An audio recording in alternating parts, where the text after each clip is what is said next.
তোমরা তড়কার ডাল দিয়ে তড়কা তো অনেকেই খেয়েছো। আজকের তোমাদেরকে রেঁধে দেখাবো একদম বাড়িতে থাকা মুগ ডালের তড়কা। তো তার জন্য তোমাদের কি কি নিতে হবে দেখো, এখানে সবজিপাতি আমি অনেক কিছু নিয়েছি, কিন্তু বেসিক ইনগ্রেডিয়েন্টস কিছু রয়েছে যেগুলো তোমরা নিয়ে নিতে পারো। আমার রান্না সবসময় বাচ্চাদের কথা মাথায় রেখেই কিন্তু তৈরি হয়।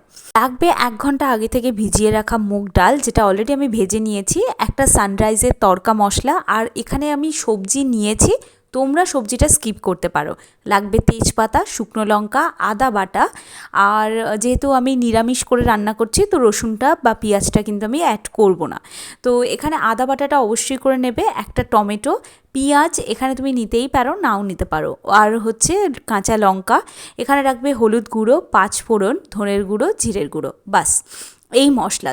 যদি তোমাদের কাছে ধনের গুঁড়ো, জিরের গুঁড়ো না থাকে পুরোটা স্কিপ করে দেবে, দিয়ে ওই সানরাইজের তড়কা মশলা, যেটা ওই 10 টাকা মতো দাম নেয় ছোটো প্যাকেটটা, সেইটা তোমরা নিতে পারো। এখানে দেখতে পাচ্ছ আমি 200 গ্রাম ডাল কিন্তু ভিজিয়েছি। এখানে সেই 200 নয়, এখানে বোধহয় 250 গ্রাম মতো ডাল আছে। এটা আমি আগে একবার কিন্তু ভেজে নিয়েছি, নিয়ে মানে তোমাদের ডালটা ধোয়ার পর আগে তেলে ভেজে নিয়েছি, নেওয়ার পর আবার ডালটা দিলাম, দিয়ে এইবার নুন দিয়ে আমি এটাকে কিন্তু আর 2টো চেরা কাঁচা লঙ্কা দিয়ে এটাকে আমি কিন্তু সেদ্ধ করতে দেব। একেবারে টোটাল গলিয়ে ফেলবে, মানে মোটামুটি ডালে একটু বেশি জল দিয়ে করবে, কিন্তু ডালটাকে না বেশি ঘাঁটবে না, তাহলে ওই কেমন একটা হয়ে যায় আর কি। ডালটা জল দিয়ে প্রপার জলটা শুকনো অবধি ওয়েট করবে, বেশি ঘাঁটাঘাঁটি করার দরকার নেই।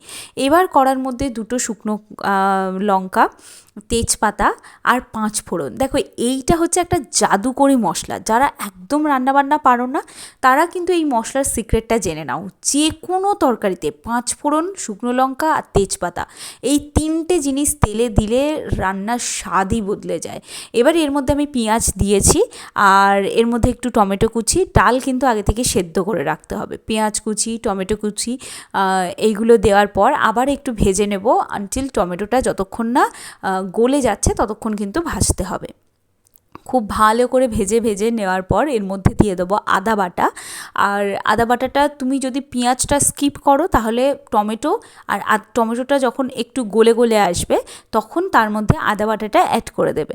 তো এই আদা বাটা অ্যাড করার পর একটু ধনের গুঁড়ো, জিরের গুঁড়ো, যত গুঁড়ো মশলা আছে সেইগুলো সব কিছু দিয়ে দেবে, আর দিয়ে দেবে স্টার ইনগ্রেডিয়েন্ট যেটা রয়েছে সেটা হলো এই আমাদের সানরাইজের তড়কা মশলা, আর দেবে হচ্ছে একটু হলুদ গুঁড়ো। দেওয়ার পর ডাল সেদ্ধ করা যে জলটা আছে সেটা হালকা একটু দিয়ে দেবে, যাতে ওই মশলাটা পুড়ে না যায়, আর মশলাটা যাতে ভালো করে কুক হয়ে যায়।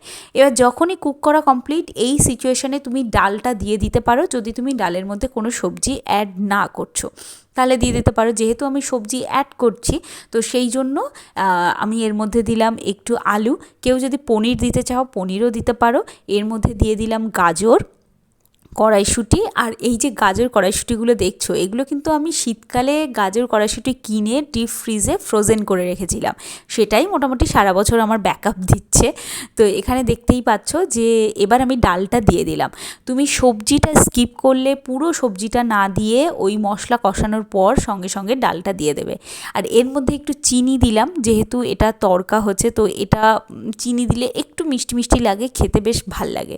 তো একটু মিষ্টি দিয়ে দিলাম। যারা চিনি স্কিপ করো তারা ডেফিনেটলি স্কিপ করে দিতে পারো। রান্না হচ্ছে একটা আর্ট, যেটা তুমি নিজে থেকে একা একাই করতে পারো। শুধু কতটা পরিমাণ, মানে ওই যে বলে না কোয়ান্টিটিটা ইম্পর্ট্যান্ট, তো সেটা বুঝে তোমাকে দিতে হবে। এবার একটু সানরাইজের গুঁড়ো মশলা আমি আবার দিয়ে দিয়েছি। তারপরে দিলাম হচ্ছে একটু কাসুরি মেথি, যেটা দেখবে মুদিখানার দোকানে 10 টাকা প্যাকেটে পাওয়া যায়, সেই 10 টাকা প্যাকেটের কাসুরি মেথিটাই কিন্তু আমি ইউজ করছি, ওটাও এভারেস্টের পাওয়া যায়। আর এখানে দেখো পুরো রেডি হয়ে গেছে, এটা রুটির সাথে তোমরা সার্ভ করতে পারো। চলো, আমার রেসিপি তো একদম রেডি খাওয়ার জন্য, তোমরাও বাড়িতে ট্রাই করো আর লিখে জানিও তোমাদের কেমন হলো। দেখা হচ্ছে নতুন